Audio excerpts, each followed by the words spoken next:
MP নিৰ্বাচনৰ পিছত প্ৰথমবাৰ আমাৰ বিপিএফ দলৰ CWC মিটিং হৈছে আজি ইয়াত বাক্সা জিলাৰ এই ওদালবাৰীত নতুন একো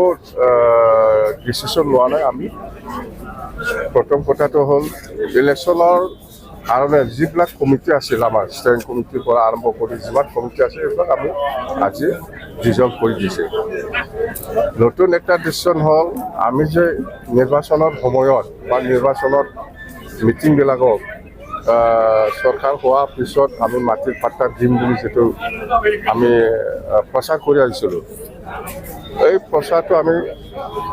আজিৰ পৰা মানে কেনেকৈ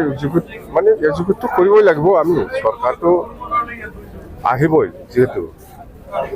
BTC সৰকাৰ আমাৰ বিপিএফ দলৰ হাতত আহিবই আমি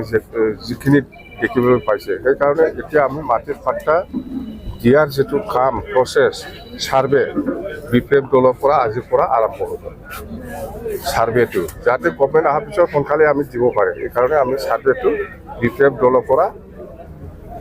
অতি সোনকালে সাৰ্ভেটো আৰম্ভ হ'ব আৰু এইখিনি ডিচিশ্যন লোৱা নিৰ্বাচনত আমি খেলিম সিডলি উপনিৰ্বাচনত বিপিএফ দলে আমি খেলিব অকলে বিটিআৰ নহয় BTC ইলেকশ্যন প্ৰমোদ বড়ক কওকচোন বিটিআৰ ইলেকশন বুলি না আমি ল'ব নোৱাৰে ইহঁতে বিটিআৰৰ চুক্তি বনাই পেলাই BTC কৈ পেলাই শেষ BTC নিৰ্বাচনত আমি ভালকৈ জয় হ'ব এইবাৰ MP ইলেকশ্যনত UPPL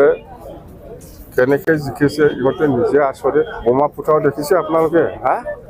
UPPL জিকাৰ পিছতো বোমা ফুটাব পৰা নাই কি কাৰণ ৰহস্য আছে গাহৰি মাংস খাব পৰা নাই বোমা ফুটাব পৰা নাই মাছ মাংস খাব পৰা নাই ইয়াত কিবা নিশ্চয় কিবা একটা আছে নহ'লে একজন MP জিকিছে ফুৰ্তি কৰা নাই এইটো আচৰিত কথা মুঠতে আমিহে জিকিছে আনঅফিচিয়েলি আমি বিপিএফে এই MP নিৰ্বাচনত আমি জিকিছোঁ পুৰা 100% নাই এনেকুৱা মিত্ৰতাৰ কথা আমি আজিৰ দিনত আলোচনা কৰিব নোৱাৰে সময় আছে